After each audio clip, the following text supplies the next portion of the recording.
Good morning students. देखिए, इस संधारित्र चैप्टर में आज आप पढ़ेंगे संधारित्रों का संयोजन। देखिए, संधारित्रों का संयोजन दो प्रकार का होता है।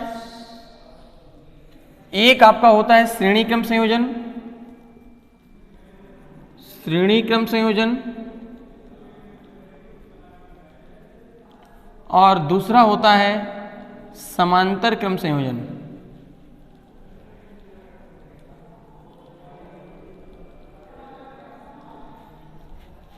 संधारित्रों का संयोजन दो प्रकार का होता है, एक श्रेणी क्रम संयोजन और दूसरा है समांतर क्रम संयोजन। देखिए, पहला है श्रेणी क्रम संयोजन।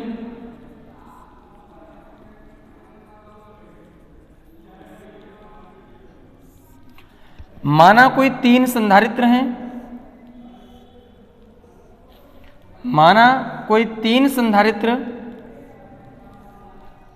ए, बी और सी हैं, जिनकी धारिताएं C1, C2 और C3 हैं, जिनके आवेश क्रमशः Q1, Q2 व Q3 हैं और विभव क्रमशः V1, V2 व V3 है। यहां पर एक बात याद रखना है, श्रेणी क्रम संयोजन में आवेश समान रहता है। तो यहां पर क्या बताया, माना कोई तीन संधारित्र A, B और C हैं, जिनकी धारिताएं क्रमशः C1, C2 व C3 हैं, जिनके विभव क्रमशः V1, V2 और V3 हैं, किंतु तीनों संधारित्रों पर आवेश समान है।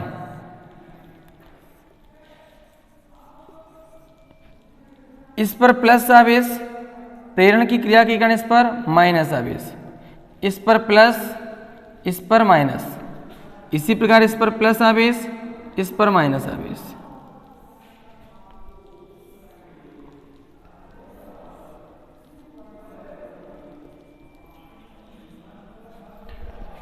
तो ये आपका श्रेणी क्रम संयोजन बना। इसमें हमने कहा कि विभवान यानी विभव तीनों का अलग है, V1, V2 और V3। यदि कुल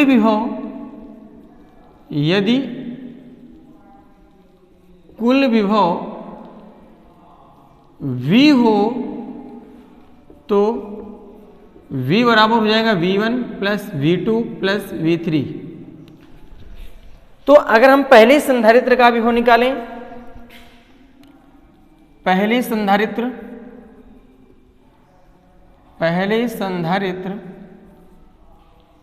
A का विभव, तो आपने पढ़ा है C बराबर होता है Q अपॉन V। C बराबर होता है Q अपॉन V। अगर विभव निकालेंगे तो V बराबर होगा Q अपॉन C। पहली संधारित्र का है तो V1 बराबर Q अपॉन C1, क्योंकि आवेश तो समान है तीनों पर, तो V1 आ गया। इसी प्रकार दूसरे संधारित्र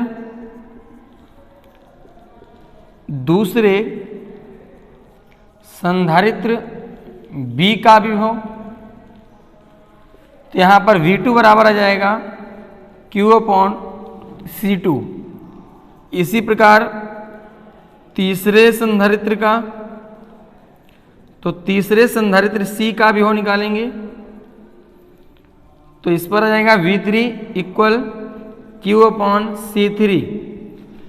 कुल विभव V माना है तो V बराबर V1 की जगह आया है Q upon C1 plus Q upon C2 plus Q upon C3, और आपने पढ़ा है V बराबर Q अपॉन C, तो Q upon C equal Q upon C1, Q upon C2, Q upon C3।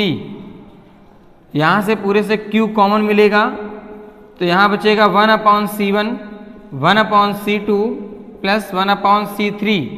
Q से Q कट गया, 1 upon C बराबर 1 upon C1, 1 upon C2 plus 1 upon C3। देखिए, यहाँ से ये सिद्ध हो रहा है कि श्रेणी क्रम संयोजन में जुड़े समस्त संधारित्रों की तुल्य धारिता का व्युत्क्रम, इससे यह स्पष्ट हो रहा है कि तीनों संधारित्रों कि तुल्य धारिता का व्युत्क्रम अलग अलग संधारित्रों की धारिताओं के व्युत्क्रमों के योग के बराबर होती है। तो ये आपका श्रेणी क्रम संयोजन हुआ। इसी प्रकार अब नेक्स्ट देखेंगे समांतर क्रम संयोजन।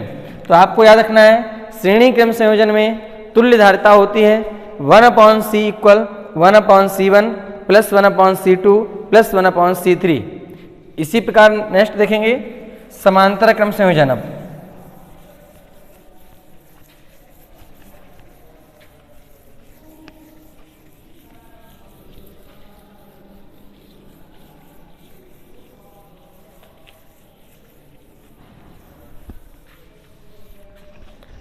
देखिए समांतर क्रम संयोजन में क्या होता है, 3 संधारित्र इसमें भी ले लिए हमने, एक ए,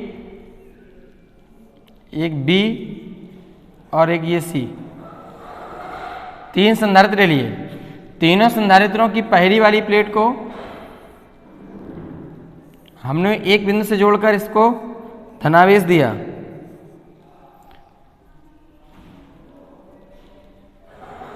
तो प्रेरण की क्रिया के कारण दूसरी प्लेट पर ऋणावेश आ गया।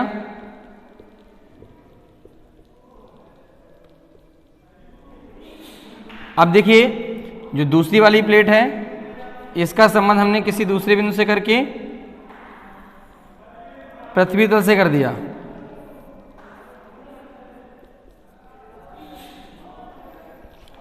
अब देखिए यहां पर माना कोई 3 संधारित्र ए, बी और सी हैं। देखिए श्रेणी क्रम संयोजन में क्या था, आवेश समान था तीनों का लेकिन विभव अलग अलग था। यहां पर क्या है, तीनों संधारित्रों का विभव समान होगा, विभव समान होगा तीनों संधारित्रों का। धारिता होगी क्रमशः C1, C2 और C3। आवेश होगा क्रमशः Q1, Q2 और Q3।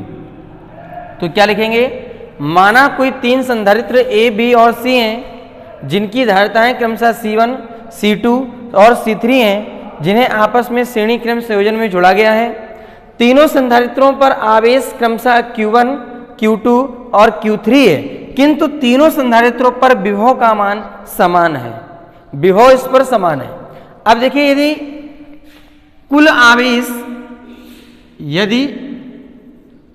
कुल आवेश संयोजन का कुल आवेश मान लिया हमने Q हो, तो यहां पर Q बराबर होगा Q1 plus Q2 plus Q3। अगर हम बात करें पहले संधारित्र के लिए तो संधारित्र का अगर आवेश निकाला जाए तो A संधारित्र का आवेश अगर निकालें तो धारिता फॉर्मूला C बराबर होता है Q/V। तो Q बराबर हो जाएगा CV। पहले संधारित्र A का निकाल रहे हैं तो यहां पर Q1 बराबर C1 इंटू V। इसी प्रकार हम निकालेंगे दूसरे संधारित्र का। तो B संधारित्र पर आवेश निकालेंगे। तो B संधारित्र पर जब आवेश निकालेंगे तो Q2 बराबर हो जाएगा C2 इंटू V। इसी प्रकार तीसरे वाले पर निकालेंगे, C संधारित्र पर आवेश। तो यहां पर आप देखेंगे जब C संधारित्र पर आवेश निकालेंगे तो ये हो जाएगा Q3 बराबर C3 इंटू V। और यहां पर लिखा हुआ है तीनों का कुल आवेश Q हो तो Q की जगह आएगा CV, Q1 की जगह आएगा C1V